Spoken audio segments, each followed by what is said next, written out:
tant qu'aumônier en mi-hospitalier, très régulièrement, je suis approché par les patients qui viennent me voir en disant « Écoutez, je ne comprends rien. Voilà ce qui m'arrive, voilà les drames dans lesquels je suis, mon corps me lâche. » Et j'essaye de comprendre pourquoi moi? Qu'est-ce que j'ai fait à la vie pour mériter cela? Qu'est-ce que j'ai fait au bon Dieu pour mériter cela? Et puis ils cherchent une réponse, et bien sûr, la réponse, elle ne vient pas, parce qu'il n'y en a pas. Et alors, ils me disent, mais s'il n'y a pas de signification à ce que je vis, donc ma vie n'a plus de sens, parce que le sens, c'est la signification. Alors, comment vivre encore une vie qui n'a plus de sens? Autant en finir tout de suite. Pourquoi? Pourquoi? C'est pourquoi qui reste sans réponse. Et c'est vrai qu'une vie sans sens n'a plus de saveur, n'a plus de direction, n'a plus de signification. Alors, comment réagir face à tout cela? Et c'est une question récurrente. Quel est le sens de la vie en général et quel est le sens de ma vie? Et je reste avec mes pourquoi qui font mal. Je me rappelle, il y a quelques temps, il y a quelques années, j'étais au chevet d'un patient qui était en fin de vie, qui était en train de mourir de la maladie de Creutzfeldt-Jakob. Et son épouse, à ses pieds, ne cessait de dire « Mais pourquoi toi? Pourquoi toi ?» Et dans un dernier souffle, il lui a dit « Et pourquoi pas moi ?»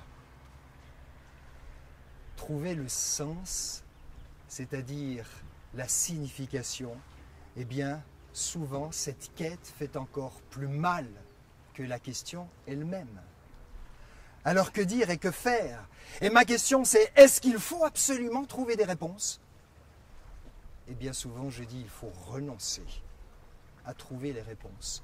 Parce que tout ce que l'on va chercher à trouver comme réponse ne font que rajouter une couche de souffrance. Un peu à l'image des amis de Job, qui voulaient tellement expliquer sa souffrance qu'ils ont dit des âneries, voire même des méchancetés. Du genre, si tu souffres, c'est que tu as fait faux. Si tu souffres, c'est que Dieu veut t'apprendre. Et qui aime bien châtie bien, donc Dieu t'aime. Mais comment pouvons-nous dire de telles inepties? Et voilà que tout à coup, je réalise une chose. C'est que l'expression sens veut dire trois choses. Certes, ça veut dire signification. Mais là, comme je vous l'ai dit, la voix est biaisée, elle est piégée. Mais sens, c'est aussi une direction. Je ne sais pas ce qui m'arrive. Et je ne cherche pas à le comprendre parce que c'est incompréhensible. Et vouloir le comprendre, c'est le justifier. Mais par contre, maintenant que c'est là, qu'est-ce que je vais en faire? Et combien de gens confrontés à des drames de vie? Je me rappelle d'un patient dernièrement qui me dit « J'ai eu un infarctus terrible. Pour moi, la vie était finie. La vie a repris le dessus. Certes, je n'ai pas encore trouvé tous mes moyens. Néanmoins, jusque mon accident, j'étais un vivotant. Maintenant, je suis devenu un vivant parce que je suis devant une ardence de vivre. Et la vie a du sens maintenant, parce qu'il y a une direction nouvelle que je veux lui donner. Jésus, quand il a rencontré un aveugle de naissance, les disciples ont dit « Mais qu'est-ce qu'il a fait pour mériter cela? Est-ce que c'est lui ou ses parents qui sont coupables ?» Et Jésus s'est fâché, il a dit « Non, ça n'a rien à voir. Mais c'est afin que se manifeste l'œuvre de Dieu. » C'est-à-dire, on va partir de là et on va lui donner une direction. On va en faire quelque chose.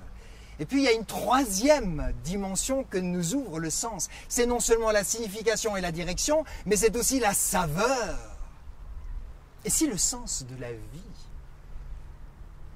n'était pas à trouver, mais que c'était notre rôle, notre défi de lui donner du sens, sans chercher à comprendre, mais à partir de là, donner du sens. C'est peut-être pour ça que Jésus disait « Ton œil est la lampe de ton corps. » Quelle direction vas-tu donner à ce qui t'arrive? Quel regard vas-tu porter sur les événements de la vie? La lumière ne vient pas de l'extérieur et des événements de la vie, mais d'un regard bien orienté. Toute la question est de donner du sens, même à ce qui n'en a pas.